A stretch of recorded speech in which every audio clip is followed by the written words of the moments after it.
Thank you very much, and thanks for the invitation. My name is Amin Emad, and today I want to talk a little bit about some of the problems inspired by biology that we've been looking at during the past couple of years. And this is a joint work with my advisor, Professor Milenkovic, and my colleagues, Farnood and Kim. The first problem that I want to talk about refers to this new framework of semi-quantitative group testing, which was inspired by applications in genotyping. As we all know, certain genetic mutations predispose individuals to different diseases, such as cancer, asthma, diabetes, and so on. These genetic mutations have different natures.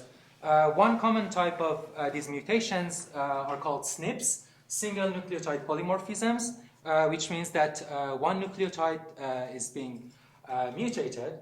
On the other hand, there are other types of mutations that involve more than one nucleotide, for example, copy number variation, in which a part of the DNA is being copied several times. Now, genotyping refers to the process of identifying genetic variations of traits of individuals. It has many applications, but one of its most important applications is in finding the carriers of a certain mutation. So, for example, when I talk about carriers, here's what I mean. A healthy individual will have two functional alleles. An affected individual will have two mutated alleles, but a carrier will have one normal allele, which is dominant, and one recessive allele, which is one mutated allele, which is recessive. Now, an affected individual a lot of times will express the symptoms of the disease, so it may be easier to diagnose them. But in order to find the carriers of an individual, which is important because their offsprings may have issues with a certain disease, the idea is to use high-throughput sequencing technologies to sequence their DNA and find these mutations. And of course, when you want to look at large populations of individuals, and this is also, genotyping is done for comparative studies a lot, you need to think about the cost that is associated with such a process. And the cost doesn't only refer to the cost of sequencing, but it also refers to the labor that goes into it and the sample preparation and so on. So the idea that was discussed in the literature was that instead of testing each individual separately, you can group these individuals properly and perform tests on the subgroups and basically use ideas from group testing and compressive sensing to reduce the cost of this process. And some early work from our group was done in 2008, and some other work by in other groups, Ehrlich and Schentel, was done later on. So inspired by this application, we wanted to develop a mathematical framework, a rigorous framework that first tells us what are the fundamental limits that exist in reducing the number of tests that we have, and also how can we construct these groups properly such that they're catered to the specific needs of the genotyping application that are not addressed in the previous work. Okay, before getting into the semi-quantitative group testing framework, let me tell you what group testing, the conventional group testing is. The group testing history goes back to 1943 and the works of Dorfman, and in that work the goal was to use blood tests to find a certain disease in soldiers, and the idea was that, again, instead of testing the blood of each soldier separately, you can pull them properly, and the output of the test is either positive or negative. If it's negative, it means that none of the bloods in that sample had the disease. If it was positive, it meant that at least one of the samples contained the disease. Now, of course, the main mathematical problem is how to design these subgroups or these assignments of individuals to different tests. So this assignment, you can represent it using a test matrix C, where the rows correspond to the different tests and the columns correspond to different individuals, and you want to, let's say, find outliers. Here we have 2 cats among these dogs, and of course in this framework the test design was binary, and a 1, for example, here in the 3rd column showed that the sample from the 3rd individual was present in the 1st test, and a 0 meant that the sample from the 2nd individual was not present in that test.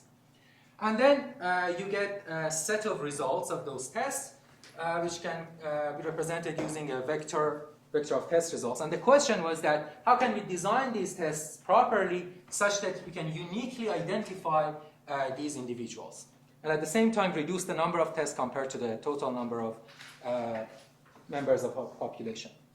There are different variations of this problem considered in the literature, but there hasn't been a generalized framework that look at all these models at the same time. And in addition to the application in genotyping, the semi-quantitative group testing that we introduced has the advantage that it generalizes many of these models that have already been considered in the literature. So let's, before getting into that, let me tell you a little bit about the specific needs in genotyping. One of the constraints is that is from the design restrictions, and the idea is that you may have cases where your matrices should be consisting of diagonally spaced ones due to the restricted robotic arm movements. Or you may want to have test matrices that are sparse in order to have better precision, and so on. In addition to that, especially in the framework of semi-quantitative group testing, you have the copy number variation in the sense that when the mutation that you're looking for, it may be repeated more than once, and therefore in the output of your test, it may contribute more than only one. In addition to that, you're not dealing with the conventional group testing because your output is not a binary output anymore. It's more precise than that, but it's not precise enough to exactly tell you how many mutation was present in that test. Or if I want to put it in the framework of information theory, you have an adder channel. So it's not an adder channel, it's not as precise as an adder channel, but it's an adder channel followed by a quantizer. In addition to these problems, we now have an advantage because we don't have a binary output. We have the advantage that our test matrix, we can choose in non-binary as well and use different genetic materials from different individuals to further reduce the tests. Okay, so we put these together and we get to the framework of SQGT. And as you can see, this shows the test outcome compared to the conventional group testing with this SQGT framework. So in conventional group testing, if there is no outlier, you get a 0. But if there is more than one outlier, you get a 1. So it's a binary output, but it's precise for 0 and not very precise for more than 0. In SQGT, however, you have Q thresholds, and these thresholds determine your output, and they may not even be uniformly spaced. And this is, of course, a more difficult problem because a lot of things may happen depending on how these thresholds behave. And of course, as a special case of this SQGT, you can get the conventional group testing by setting only two thresholds. So we also considered query test designs, so capital Q for output and small q for our tests. And again, the problem becomes, how can we design these test matrices? So again, each subject 1 to subject 10, is assigned a unique signature, which are the columns of our matrix C. And we have 3 outliers in this example, denoted by 1 in the vector W, S3, S4, and S10. And the output, the test results, depend on the thresholds and also the weights that are assigned to them in this test matrix. And for example, here we get 0 plus 1 plus 1, which gives us 2, and 2 falls in the second threshold, so we get a 1 as the outcome. Okay, so this was just a taste of what the problem was, but I'm not going to go into the details of the constructions, but just as an overview I will tell you what we could accomplish. So we developed the theory of SQGT, and we introduced two families of test matrices that could uniquely identify these outliers, namely SQ disjunct and SQ separable. And we also introduced several combinatorial and probabilistic constructions for each of these families. For example, we used ideas from number theory, generalizations of BH sequences, and so on. We also developed performance bounds on how much we can reduce these number of tests compared to the number of experiments under number of individuals under different conditions. And also, we developed efficient decoding algorithms, because this is very important. Now you have a vector of test results. It may have errors, so we also consider the case that we may have errors in the outcome, and we want an efficient algorithm such that you can efficiently find the outliers in your system. So if you're interested, the first paper goes back to 2012, but you can also check this IEEE Trans-Information Theory paper, and there are all these four available online, or if you're interested, you can talk to me, or I can send you the papers. Okay, so this was one problem. Another problem that we looked at is basically the inference of causal interactions in gene regulatory network. So for this work, we were looking at gene regulatory networks, and the reason that we do have a gene regulatory network is because genes basically interact with each other in order to regulate and control different functionalities in a cell. And these interactions are performed through their products, mainly RNA and protein. And the interactions have different natures. For example, if a gene is expressed, its expression may increase the expression of another gene, hence positive, or it may decrease the expression of another gene, or negative. So one major problem is how to find these interactions and how we basically find these edges in this network. And of course, this is a very important problem because if you want to find these edges using biological experiments, it would be very expensive given the size of the network and so on. So the idea was that let's see how we can predict these edges as a guideline such that experimental biologists later on can actually test it and see if that prediction was correct or not. So what tool do we have? We can measure the expression levels of genes, and that gives us a measure of the activity of these genes. And when I talk about expression levels, I basically refer to the RNA product concentration. There are different technologies for measuring these expressions, namely microarray, quantitative RT-PCR, RNA-seq, and so on. Okay, so now here's the problem. We know that the genes interact with each other causally.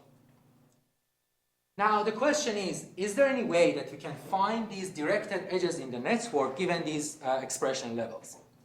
And there are some severe issues with this problem. For one, the problem is highly underdetermined because the number of possible edges in the network is much more in most cases than the number of measurements that we have. In addition to that, it is extremely difficult to distinguish between direct and indirect interactions. And this is even true when you are doing experiments. On the other hand, we made this observation that even though the network is huge and it's highly underdetermined, most genes are actually regulated only by a few other genes. So we have this sparsity in the network that we can take advantage of and hopefully exploit in order to find these edges. Okay, so we defined our goal to find a set of influential genes that causally influence a fixed gene. And if we can do this for every gene in the network, we have recovered, hopefully, the network. Okay, so we developed a new algorithm called Caspian, Causal Subspace Pursuit for Inference and Analysis of Networks. And this algorithm, I'm not going to go into the details of it, but just telling you an overview of how it performs, it works in 3 steps.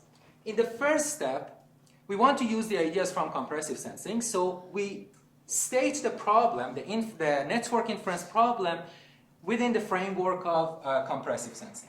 And I will elaborate on this a little bit later in the next slides. After that, we used a new algorithm called LIST-SP, which was inspired by list decoding in information theory, and it was built upon another algorithm developed in our group, SP. And the main purpose of this step is not to find the true influential genes, but what we wanted to find was we wanted to reduce the cardinality of the set of candidate genes significantly in a way that we have a small false negative rate while we have a large true positive rate. What it means is that I want a set that contains the true set of influential genes as a subset. So even if I have false positive at this point, I don't care about it. But I want to reduce the size significantly at this point. After that, we use the notion of Granger causality, and using statistical tests, we basically reduce the false positive rate in order to find the directed edges. And again, the details of this work you can find, it's already published and available online. But the only thing that I want to mention is how to express this problem in the compressed sensing framework. You are probably all familiar with this framework of compressed sensing, or you've heard of it. So the idea is that we have a sparse vector X, it's unknown, and we have a sensing matrix. It's a fat matrix, the number of rows is smaller than the number of columns. You get an observation, basically the inner product of phi and x, and then the goal is to recover this unknown vector x using vector y and the sensing matrix phi. Now the question that I want to just talk about is how to express this problem in the compressed sensing framework. So let's look at our available data. We have ng genes. We also have expression levels of these genes in ME experiments. In each experiments, we have d time point measurements. So the idea is that we make expression profiles for each gene at different time points, P, I, and L. And now, if I want to find the set of genes that causally influence causally influence gene I can set my vector y in the compressed sensing framework to be phi I and 0, which is the latest time point that we have, the profile of latest time point. And then I put the profile of all other genes in my sensing matrix phi, and basically find, using LIST-SP, find the columns of that matrix that can best represent vector of y as a linear combination. And then we use an F-test to determine Granger causality, basically conditional Granger causality, which is a little bit different, in order to find to recover the set of genes. Okay, so I just want to show you some of the results that we got. So the first one shows the application on HeLa cell lines, HeLa network. This is the non-regulatory network, and this is performance of Caspian compared to some other algorithms that have similar computational complexity. And the black arrows shows the true positives, and the red ones show false positives. So we are getting better results compared to the other ones in the sense of precision, sensitivity, accuracy, and F-score. But one problem that I have with this type of analysis is that a lot of times the true regulatory network is not known, and it changes by time. So one network that I'm interested in is the IRMA network, which is a synthetic network in yeast. And the benefit of that is that the true regulatory network for that is known, because it's synthetic. So that is a good framework to compare different algorithms. And we compared Caspian with two other algorithms. One is based on Bayesian networks, and the other one is based on ordinary differential equations. And we basically showed that we are able to outperform these algorithms. And if you're interested in the details, feel free to talk to me during the break, or I can send you the paper as well. To do that comparison with Tau, ASO, and TA Lasso, we wanted to include more, what is it called, algorithms, and because there are a lot of different algorithms, we wanted to choose the ones that each of them. I see, so the others like Group Lasso and CNET are worse on the urban network than the ones that you're showing, so there's no need to show that.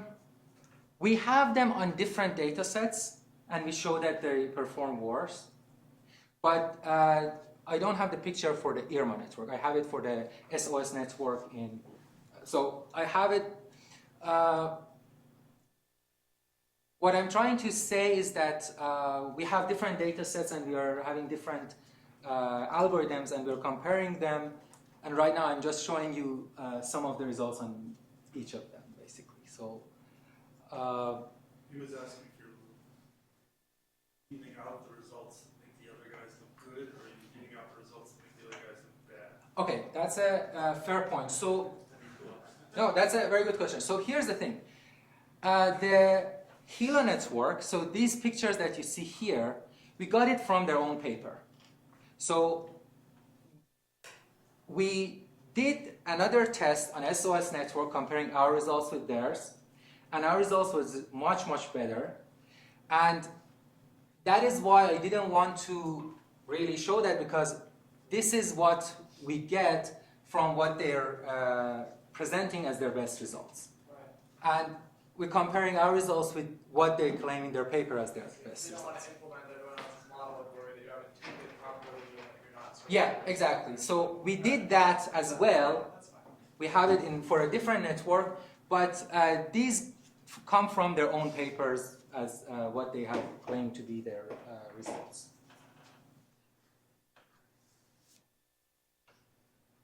Okay, so the last topic that I want to talk about refers to gene prioritization via rank aggregation. So we are all familiar with rankings. We've seen the top 100 movies on IMDb and so on. And rankings basically refer to the arrangement of objects based on certain properties. And rankings are used because a lot of times they're easier to compare and they're easier to understand than ratings. And a lot of times they keep important information and discard less reliable details. So the rank aggregation problem refers to the problem of combining rankings into a proper representative. So for example, if I have ranking of vanilla, chocolate, strawberry, hazelnut, and lemon by 3 different experts, I want to find an aggregate of these rankings such that best represents all these opinion of all these 3 individuals or experts. So there are different ways to do this. There is score-based aggregation, there are statistical aggregation, and there are distance-based aggregation, which is the focus of the work that was done in our group. Okay, so first of all, it's not hard to see that each ranking is basically a permutation. Now, the problem of distance-based rank aggregation, given that we have rankings sigma 1 to sigma m, would be to find a permutation P star that minimizes this cost function, which depends on the distance between each of these permutations and permutation pi. So now the question is, how do we choose this distance? One famous distance function is the Kendall-Tau distance, which is the minimum number of swaps or transpositions of adjacent entries of a permutation in order to obtain another permutation. So for example, if I want to get from ABC to CBA, I need at least 3 adjacent transpositions in order to get from one to another, and that's why their Kendall-Tau distance would be equal to 3. Now, the issue with that is that in some cases, you want to have different priorities or weights to different parts of your ranking. For example, if you want to find the top 100 best movies of all time, and you have 1,000 experts that rank them, you may care more about the top 10, and you want to better incorporate their ideas for the top 10 rather than the last 10 in the list. So in that case, you will have a weight. You can assign a weight to these adjacent transpositions, phi ij larger than 0. And now given this phi, this weight, we can define a weighted candle distance. We can show that this is actually a metric. And it's defined as the smallest weight of any sequence of adjacent transposition that transforms one permutation into another. So this is just a generalization of the candle tau distance in the sense that instead of all the weights being 1, now you can have different weights and give different importance to different parts of your list. So for example, here, if I give less weight to transposing the second and third elements compared to the first and second, if I want to get from ABC to CBA, I can go through this route, starting with transposing B and C, or I can go through this route and first start by swapping A and B. And since the weight of the left route is smaller, this would determine the distance between ABC and CBA. Okay, given this definition, in our group, we developed 3 algorithms that can efficiently aggregate using these weights, and we applied it to gene prioritization. So this is just a toy example for schizophrenia, and the idea was that we can rank genes, these 10 genes for example, based on average similarity to a training set of genes. And then there are different similarity criteria that were used, for example, sequence similarity, distance in network, and so on. And then we use different algorithms to rank them. So these 3 in the blue are the ones developed in our group. TopGene and Endeavor are the state-of-the-art in the literature. And these are the 2 genes that are known to be important in this disease. And you can see this is, of course, just a toy example. It doesn't show that how generally this performs, but we can show that these algorithms basically perform well compared to the state of the art. And even for this example, they rank these 2 important genes at the top of the list. So if you're interested in this work, you can find the references here. There are, of course, other problems that we are looking at right now, such as genomic data compression, including RNA-seq data compression and metagenomic read compression. This work, the metagenomic read compression, was recently accepted for an oral presentation in a meeting in Cold Spring Harbor. And there's also another problem that we're looking at, which is using community detection and correlation clustering for cancer pathway identification. Thank you very much. Any question? Yes? So is there some reason why you're using Granger causality and not, let's say, directed information? I'm not using... Directed information. That's a good question. One thing about Granger causality, of course, each of these notions of causality have their own advantages and disadvantages. One thing about Granger causality is it's very simple to incorporate.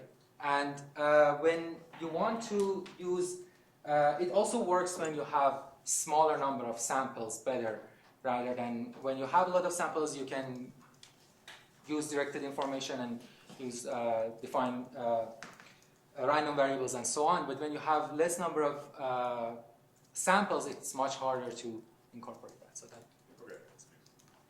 Any other question? So you can aggregate rank order lists using your Kendall algorithm, but where do you get the multiple rank order lists to aggregate in the first place? Sorry, I didn't understand your question. You mean like what are the original rankings that I aggregate? It seems like what your algorithm does is takes rank order lists from several different sources and combine them into one aggregate list. But where do you get the 5 original lists from to combine? Oh. So that's what I was saying. The original list come from using different similarity criteria with a training set. So you have a training, you need to have a training set that you have some genes that you know are important and some genes that are not important. And based on their similarity, But how do you know that to start with? Which it seems like that's the question. this comes, the training set should come from the literature, basically. Something that you need to have something to get something. I guess I just don't see what your algorithm adds. So if you already know which genes are important. No. This is for prediction. This is just a test, right? So this is for prediction new genes that are important, right? But in order to see how it performs, we need to perform it on something that we know the true state of the nature or something like that. So the algorithms themselves are used to predict new genes that are important, and they have been ignored in the literature. But, so for example, here you can see that gene number 2 is being ranked high in all these different algorithms. So that's a good candidate that it may actually be important. I guess I just don't understand what the input data are to your algorithm. Oh, the input. Output's a list, but The input data is also a set of lists. A set of lists of rankings of all these genes, but now based on different criteria. I can explain to you after, like, might offline. be useful. Yeah, absolutely. After the. Okay, let's think